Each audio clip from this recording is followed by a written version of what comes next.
शादी के सिर्फ 13 दिन बाद दुल्हन की मौत। क्या ये हादसा था या दहेज का दबाव? 28 अप्रैल 2026।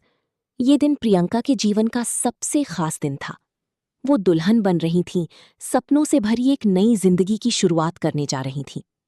खुशी खुशी शादी हुई और अगले ही दिन प्रियंका अपने ससुराल झांसी पहुंच गईं। शुरुआत के 1-2 दिन सब कुछ सामान्य और अच्छा रहा, लेकिन धीरे धीरे हकीकत सामने आने लगी। प्रियंका जो डबल एमए और बीएड कर चुकी थी, एक पढ़ी लिखी समझदार लड़की थी।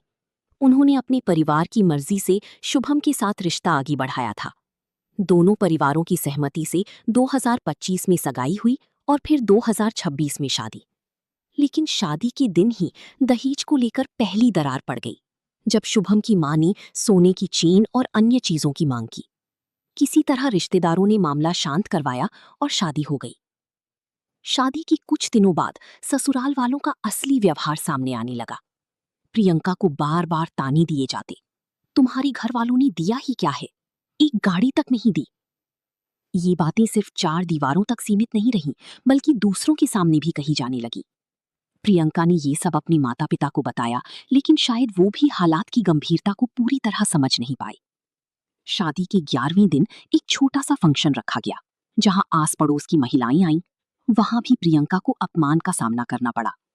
उसी दिन शाम को लगभग 4:30 बजे फंक्शन खत्म होने के बाद प्रियंका अपने कमरे में गईं और अपने पिता को फोन किया। उनकी आवाज में दर्द साफ झलक रहा था। पापा, आप इन्हें गाड़ी दे दीजिए, ये लोग मुझे बहुत ताने देते हैं, मैं अब थक गई हूं। पिता ने समझाने की कोशिश की, लेकिन शायद देर हो चुकी थी। कुछ ही देर बाद प्रियंका अपने पति शुभम से बात करने गई। क्या बात हुई ये कोई नहीं जानता, लेकिन थोड़ी देर बाद एक जोरदार आवाज आई और सब कुछ खत्म हो गया। प्रियंका नीचे गिर चुकी थी। उन्हें तुरंत अस्पताल ले जाया गया, लेकिन आधे घंटे बाद ही खबर आई, प्रियंका अब इस दुनिया में नहीं रही।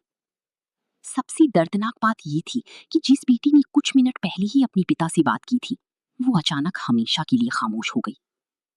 अब सवाल उठता है, क्या ये एक हादसा था या दहेज के दबाव ने एक जिंदगी छीन ली?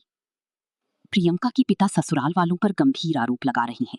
वहीं सच्चाई की जांच अभी बाकी है, लेकिन ये कहानी हर माता पिता के लिए एक चेतावनी है। शादी सिर्फ रिश्तों का नाम नहीं, बल्कि जिम्मेदारी और समझ का भी नाम है। आपके हिसाब से इस मामले में क्या सच हो सकता है? अपनी राय जरूर बताइए।